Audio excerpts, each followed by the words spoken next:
क्या अपराध बोध इंसान को इस हद तक तोड़ सकता है कि वह अपनी पूरी जिंदगी एक भ्रम के साए में गुजार दे।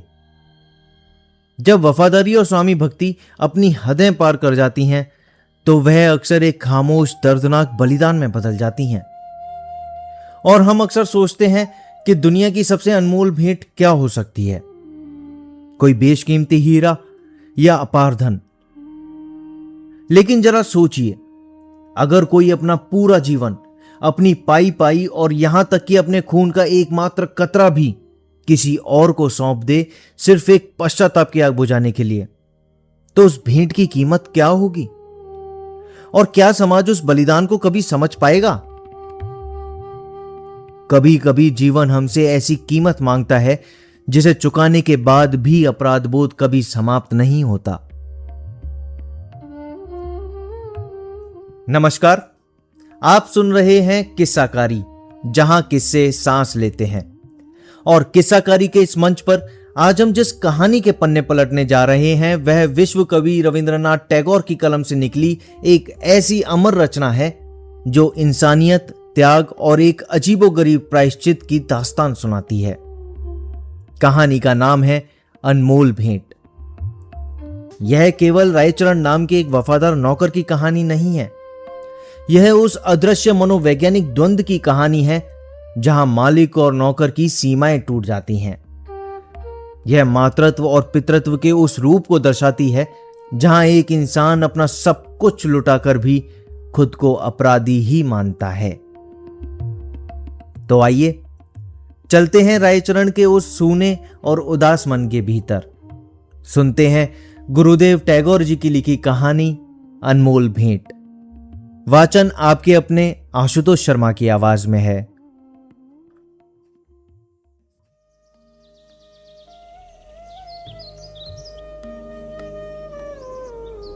रायचरण 12 वर्ष की आयु से अपने मालिक का बच्चा खिलाने पर नौकर हुआ था।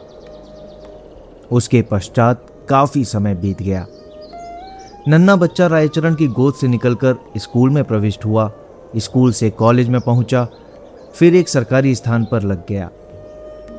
किंतु रायचरण अब भी बच्चा खिलाता था।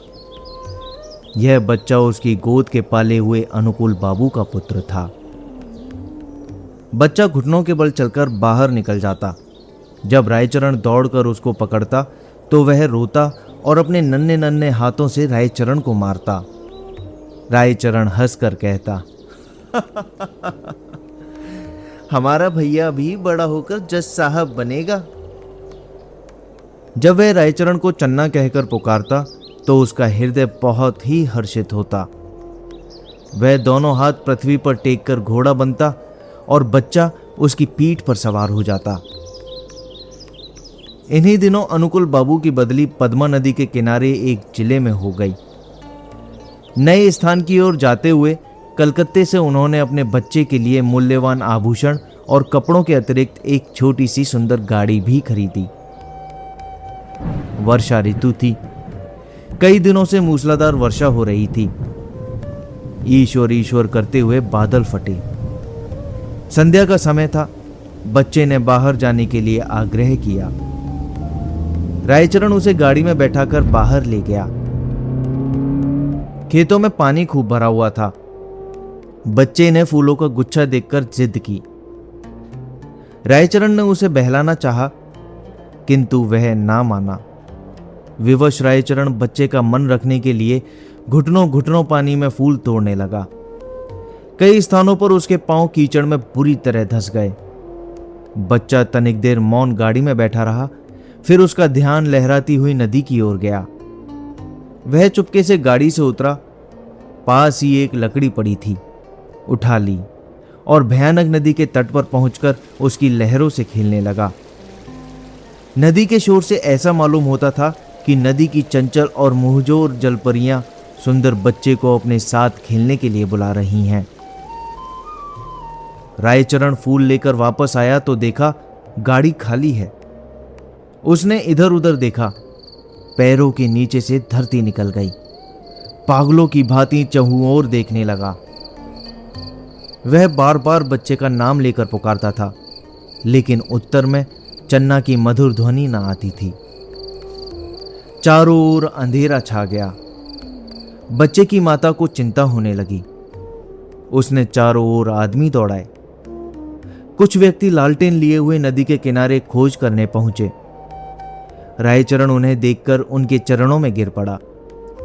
उन्होंने उससे प्रश्न करने आरंभ किए, किंतु वह प्रत्येक प्रश्न के उत्तर में यही कहता, मुझे कुछ मालूम नहीं, मुझे कुछ मालूम नहीं।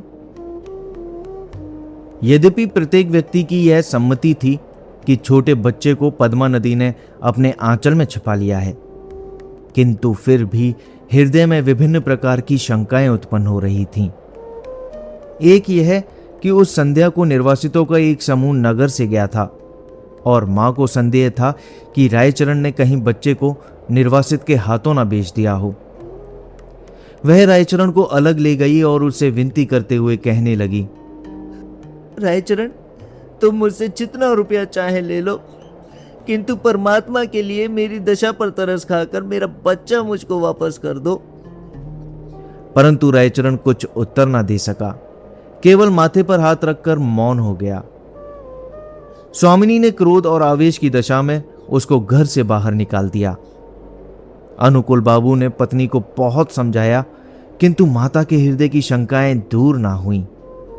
वह बराबर यही कहती रही कि मेरा बच्चा सोने के आभूषण पहने हुए था, अवश्य इसने।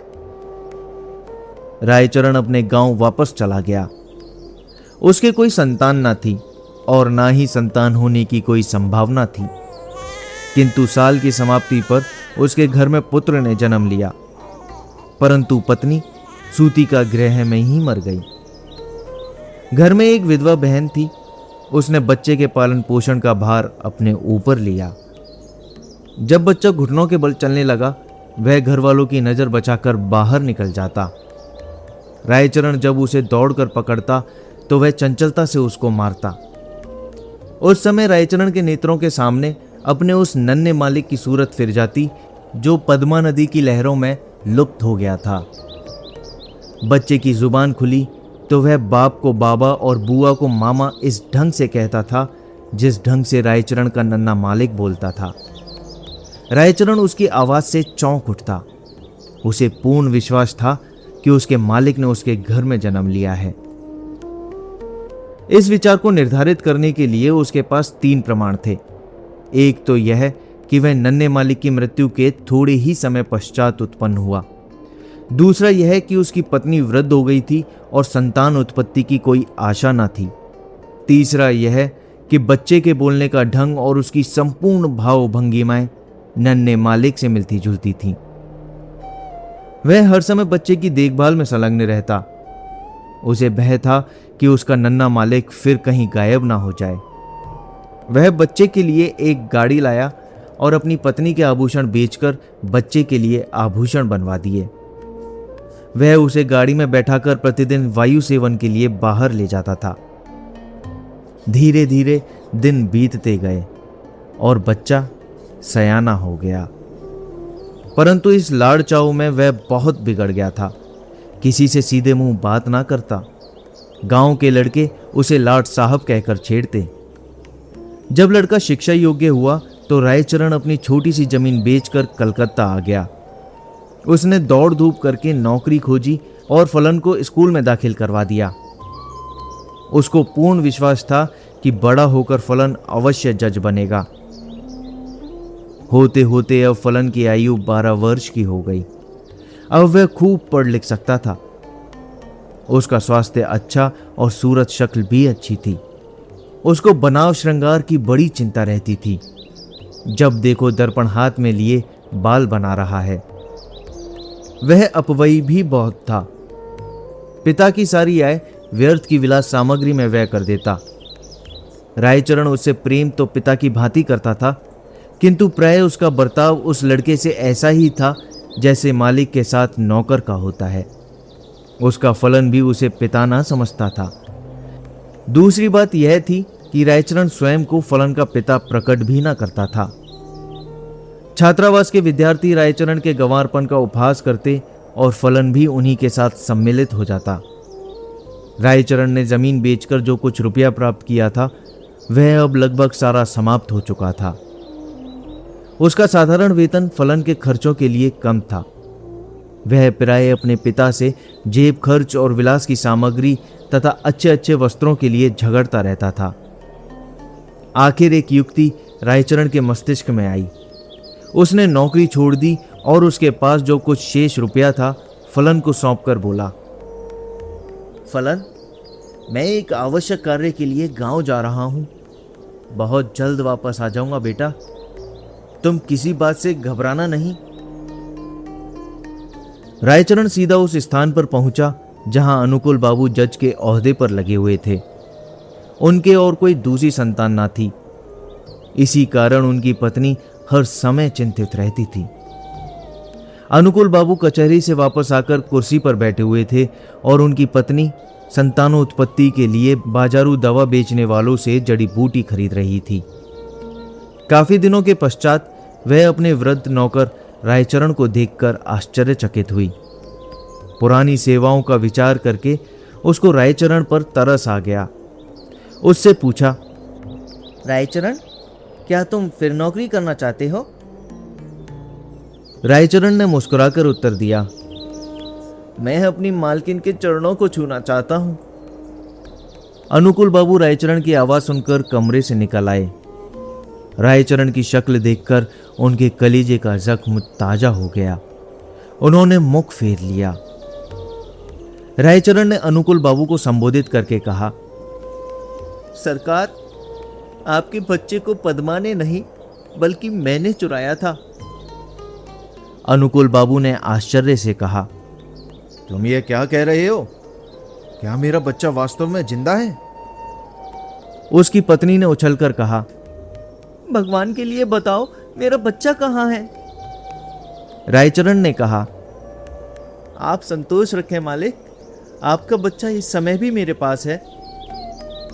अनुकूल बाबू की पत्नी ने रायचरण से अत्यधिक विनती करते हुए कहा, मुझे बताओ रायचरण। रायचरण ने कहा, मैं उसे परसों ले आऊंगा मालिक। रविवार का दिन था। जज साहब अपने मकान में बेचैनी से रायचरण की प्रतीक्षा कर रहे थे। कभी वे कमरे में इधर उधर टहलने लगते और कभी थोड़े समय के लिए आराम कुर्सी पर बैठ जाते। आखिर 10 बजे के लगभग रायचरण ने फलन का हाथ पकड़े हुए कमरे में प्रवेश किया।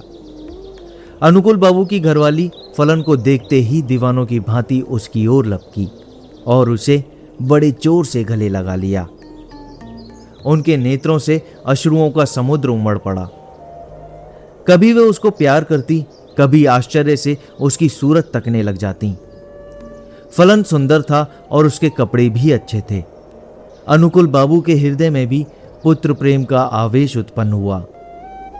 किंतु जरा सी देर के बाद उनके पितृ प्रेम का स्थान कानून भावना ने ले लिया और उन्होंने रायचरण से पूछा, भला इसका क्या प्रमाण है कि यह बच्चा मेरा है? रायचरण ने उत्तर दिया, इसका उत्तर मैं क्या दूं सरकार? इस बात का ज्ञान तो परमात्मा के सिवाय और किसी को नहीं हो सकता। मैंने ही आपका बच्चा चुराया था। जब अनुकूल बाबू ने देखा कि उनकी पत्नी फलन को कलेजे से लगाए हुए है तो प्रमाण मांगना व्यर्थ है। इसके अतिरिक्त उन्हें ध्यान आया कि इस गंवार को ऐसा सुंदर बच्चा कहां मिल सकता था और झूठ बोलने से क्या लाभ हो सकता है। सहसा उन्हें अपने वृद्ध नौकर की बेध्यानी याद आ गई और कानूनी मुद्रा में बोले, रायचरण, अब तुम यहां नहीं रह सकते। रायचरण ने ठंडी सांस भरकर कहा, सरकार, अब मैं कहां जाऊं? बूढ़ा हो गया हूं, अब मुझे कोई नौकर भी ना रखेगा। भगवान के लिए मुझे अपने द्वार पर पड़ा रहने दीजिए। अनुकूल बाबू की पत्नी बोली, रहने दो, हमारा क्या नुकसान है? हमारा बच्चा भी इसे देखकर प्रसन्न रहेगा। किंतु अनुकूल बाबू की कानूनी नस भड़की हुई थी। उन्होंने तुरंत उत्तर दिया, नहीं, इसका अपराध बिल्कुल क्षमा नहीं किया जा सकता। रायचरण ने अनुकूल बाबू के पांव पकड़ते हुए कहा, सरकार, मुझे ना निकालिए। मैंने आपका बच्चा नहीं चुराया था, बल्कि परमात्मा ने चुराया था। अनुकूल बाबू को गंवार की इस बात पर और भी अधिक क्रोध आ गया। बोले, नहीं, अब मैं तुम पर विश्वास नहीं कर सकता। तुमने मेरे साथ कृतज्ञता की है। रायचरण ने फिर कहा, सरकार, मेरा कुछ अपराध नहीं। अनुकूल बाबू त्योरियों पर बल डालकर कहने लगे, तो फिर किसका अपराध है? रायचरण ने उत्तर दिया, मेरे भाग्य का, सरकार। परंतु शिक्षित व्यक्ति भाग्य का अस्तित्व स्वीकार नहीं कर सकता। फलन को जब मालूम हुआ कि वह वास्तव में एक धनी व्यक्ति का पुत्र है, तो उसे भी रायचरण की इस चेष्टा पर क्रोध आया कि उसने इतने दिनों तक क्यों उसे कष्ट में रखा। फिर रायचरण को देखकर उसे भी दया आ गई और उसने अनुकूल बाबू से कहा, पिताजी, इसे क्षमा कर दीजिए। यदि आप इसको अपने साथ नहीं रखना चाहते तो इसको थोड़ी पेंशन कर दें। इतना सुनने के बाद रायचरण अपने बेटे को अंतिम बार देखकर अनुकूल बाबू की कोठी से निकलकर चुपचाप कहीं चला गया। महीना समाप्त होने पर अनुकूल बाबू ने रायचरण के गांव कुछ रुपया भेजा, किंतु मनी ऑर्डर वापस आ गया, क्योंकि गांव में अब इस नाम का कोई व्यक्ति ना था।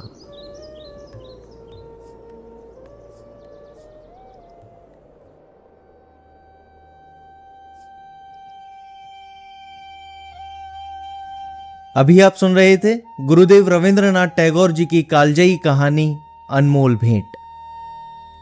कहानी तो खत्म हो गई, लेकिन कितनी अजीब और क्रूर विडंबना है कि जिस इंसान ने अपनी पूरी जिंदगी अपनी पाई पाई अपने बच्चे को नवाबों की तरह पालने में लगा दी, उसी बच्चे ने अंत में उसे एक चोर और कृतघ्न मान लिया। रायचरण ने खुद को अपराधी मानकर अनुकूल बाबू को अपना बेटा तो दे दिया, लेकिन बदले में उसे क्या मिला? सिर्फ तिरस्कार, अविश्वास और बेघरी। अनमोल भेंट केवल एक नौकर और उसके मालिक की कहानी नहीं है। यह उस प्रेम की कहानी है जो अधिकार नहीं मांगता। यह उस समर्पण की कहानी है जो प्रतिफल की अपेक्षा नहीं करता। और यह उस अपराध बोध की कहानी है जो मनुष्य को हमेशा के लिए भीतर से बदल देता है। यह दशकों पुरानी कहानी आज भी हमारे समाज के कई कड़वे सच खोलती है। हम आज भी रायचरण जैसे अनगिनत चेहरों को अपने इर्द गिर्द देखते हैं, जो अपनी पूरी जिंदगी अपने मालिकों, कॉरपोरेट कंपनियों और दूसरों की सेवाओं में खपा देते हैं और अंत में उन्हें सिर्फ एक संसाधन समझकर निकाल फेंका जाता है। दूसरी तरफ यह कहानी अंध वात्सल्य का भी बहुत बड़ा आईना है। रायचरण ने अपने बेटे को इतना लाड़ प्यार दिया, इतना बिगाड़ा कि वह बेटा अपने ही पिता की हैसियत पर शर्मिंदा होने लगा। क्या आज के दौर में हम भी अनजाने में अपने बच्चों को बिना मांगे सारी सुख सुविधाएं देकर उन्हें ऐसा ही तो नहीं बना रहे हैं जो कल को हमारी कुर्बानियों का मोल ना समझे? अगर आप रायचरण की जगह होते तो क्या करते? अपने विचार हमें कमेंट बॉक्स में अवश्य लिखिएगा। और यदि आपको गुरुदेव रविंद्रनाथ टैगोर जी की कहानियां पसंद हैं तो चैनल पर उपलब्ध हमारी कहानियों की प्लेलिस्ट को जरूर देखें। लिंक ऊपर आई बटन में और डिस्क्रिप्शन बॉक्स में मिल जाएगा। साहित्य की इस यात्रा को अपना प्यार देने के लिए वीडियो को लाइक करें, इसे अपने साहित्य प्रेमी दोस्तों के साथ जरूर साझा करें और चैनल को सब्सक्राइब करना ना भूलें। आप सुन रहे थे किस्साकारी, जहां किस्से सांस लेते हैं, आपके अपने आशुतोष शर्मा के साथ। जल्द ही फिर मुलाकात होगी। तब तक अपना और अपनों का ख्याल रखें। धन्यवाद।